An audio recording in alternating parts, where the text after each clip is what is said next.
Hi there. In this quick video we'll be taking a look at something really cool and useful from PeakTech. And this is the 6220 DC switching power supply that can go from 1.5 to 15 volts DC and can provide up to 2 amps.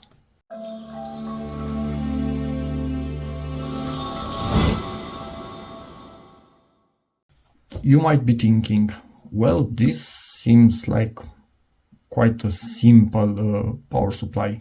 Exactly.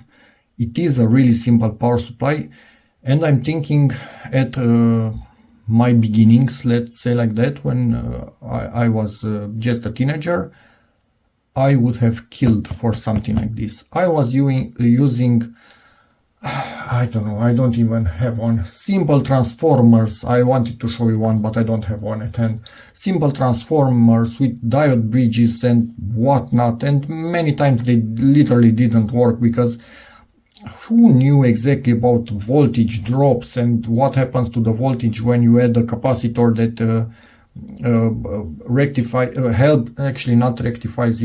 somehow stabilizes it. They didn't work. It was not easy when I had a device that needed 6 volts and I was giving it 6 volts from a transformer, although it was rectified more or less. It wasn't always working because it was, by drawing more current, it was dipping to 4.5 volts. Who knows? Anyway, something like this would have been godsend. So this is why I'm showing you this particular power supply. It's extremely useful for beginners. For example, if you have a kid that is starting to show interest in electronics like this, a simple power supply is absolutely great.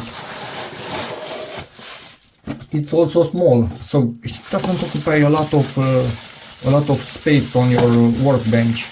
It's also light, obviously, and being switching doesn't have a huge transformer inside of it, but at the same time adjustable with a knob. Obvious on-off switch, banana connectors on it, and it will show you the voltage. Yes, you cannot limit the current. It's just showing you what you have connected to it is actually drawing, but you cannot adjust the current. You are adjusting just the voltage. So for example, you cannot directly run LEDs from it. You need to add the resistor, but you can run a normal bulb. Let's say from a Christmas ornament, the ones I think they were at 6 volts, some of them 9 volts. Yes, you can run that thing from here without any issue. Or you can run a small electronics board. Who knows what your kid is doing? Yes, can be run from this little fellow. Extremely easy. Not much that anybody could do to it. It has short protection, so yeah, for a beginner this is great. Double insulated, so it doesn't need the big grounding plug. It's just a simple 2-prongs plug. If you want to see more info, right here it is. Yeah, again, I really wish I had this as a kid. Some foam in here so it doesn't scratch whatever you put it on. And let's take a quick look at the manual, and I think we have also here the certification from the calibration. If you want to read it, here it is. And also its manual right here. We'll take just a quick look. If I remember correctly, as always, PeakTech starts with English at the middle of the manual, and I was right.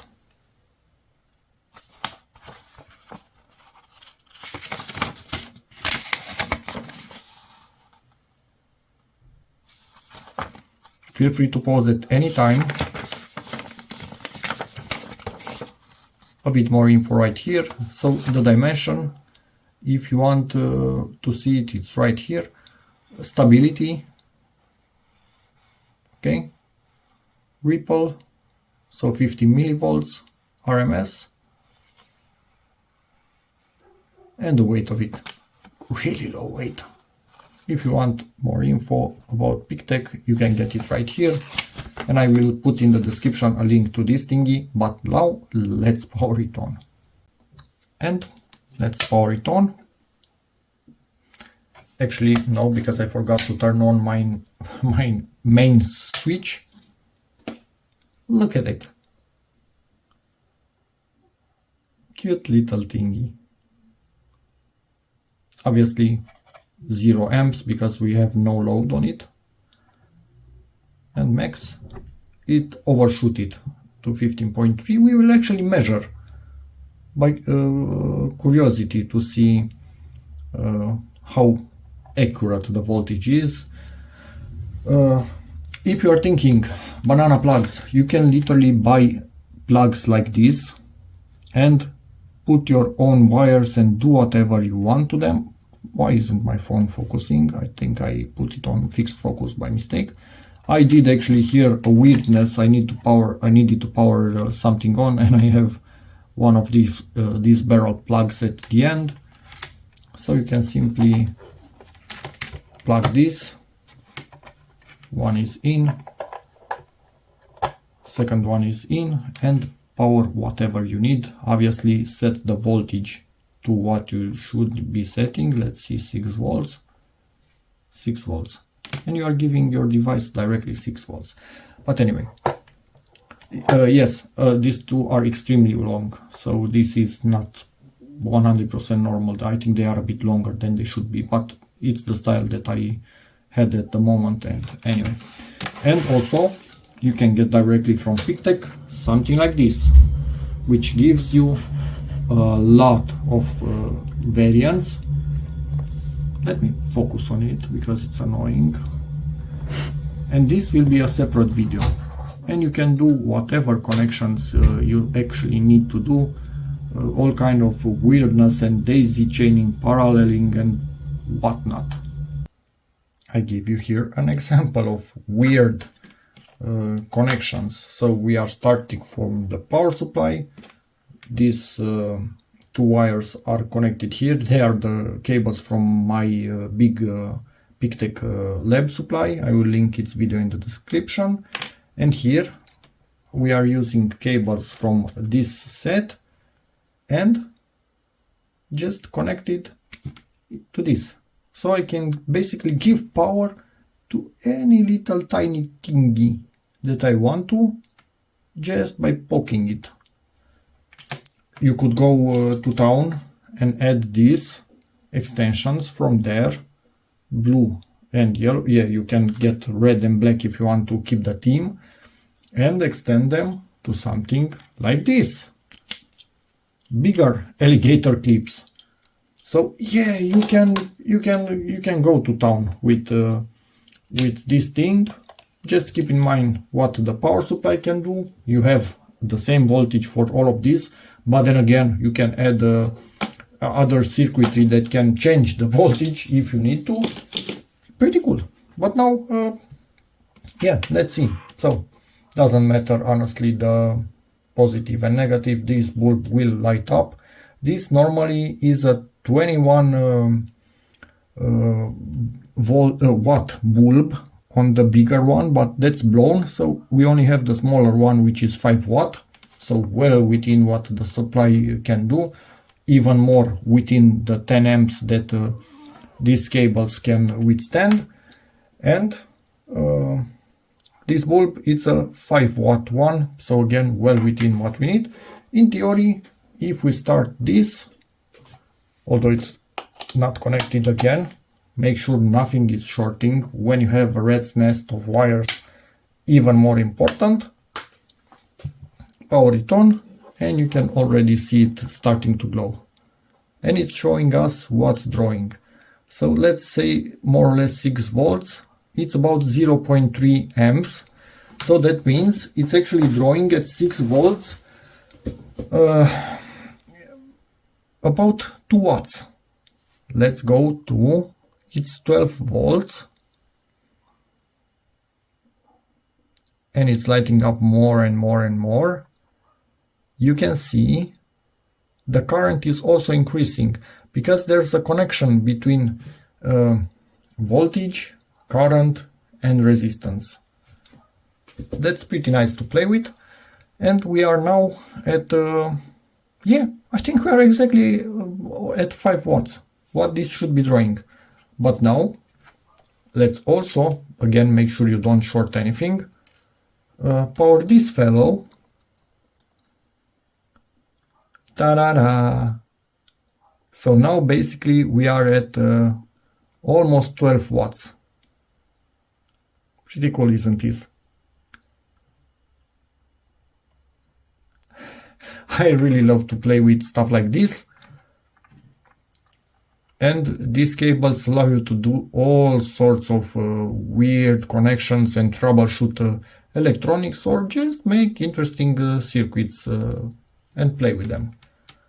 Cool. Now let me actually measure with the PeakTech and see the voltage that this power supply gives, how accurate it is.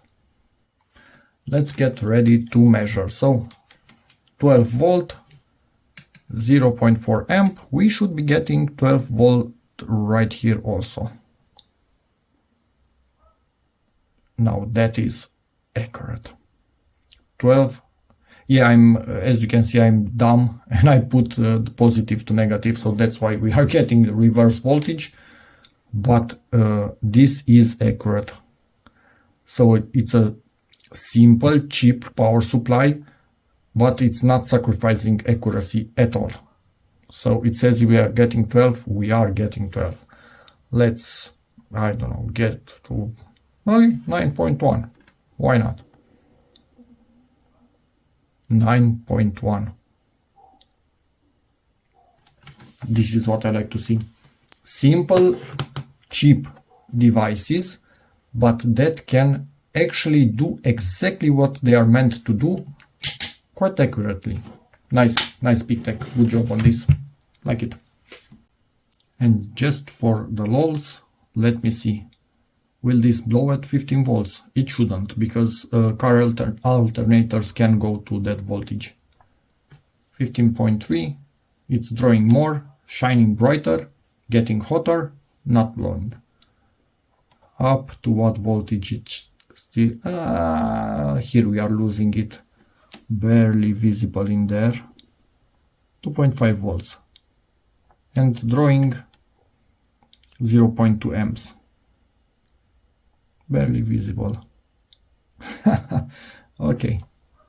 And it's quite linear, as you can see here. So it's the power supply is reacting directly to what I'm doing here. Even if you see a delay on the display itself, the supply is reacting directly to my button. So it's only a small delay until it shows what's happening, but it's reacting directly, which is pretty good. Nice. I really like this. And a curiosity of mine, 12 volt, 12.1, go ahead, back to 12. Let's see how quickly it will shut off. Well, rather quick. Oop. Some caps still have a bit of a charge. Really quick to power on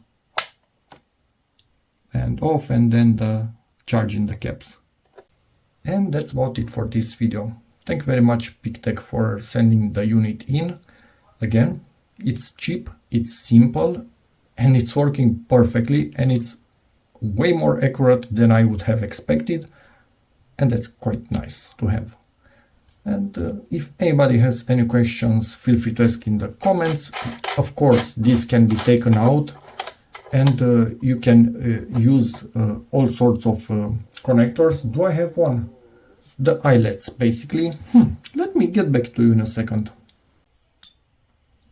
These are the fellows that I'm talking about. Put it in there. Obviously have a cable connected to it, because otherwise it doesn't make any sense. Tighten it in there and you are good to go. So you can make your own custom cables, have something always connected, maybe a measuring device, and then plug something else in. Or even if you don't want to open this up fully to get this out, you can have these types of fellows where you just need to come on, get in there, where you just need to untighten a tiny bit, get it in there, tighten it back up, and you are ready to go. The second you want to get rid of it, just untighten a tiny bit and it's out. Obviously with cables connected to them, not like this. But anyway, really versatile type of connection. My big PeakTech doesn't actually have something like this, so it's only banana plugs in it. This has a bit more. So, and yeah, I tend to keep power supplies at minimum when I finish with them, because I don't want to blow stuff up when I connect the next thing to it by mistake if I forget to adjust. Just a hint. And yeah, that's about it. So thanks again, PeakTech, for sending this. Any questions in the comments, subscribe, and see you in the next video. Bye.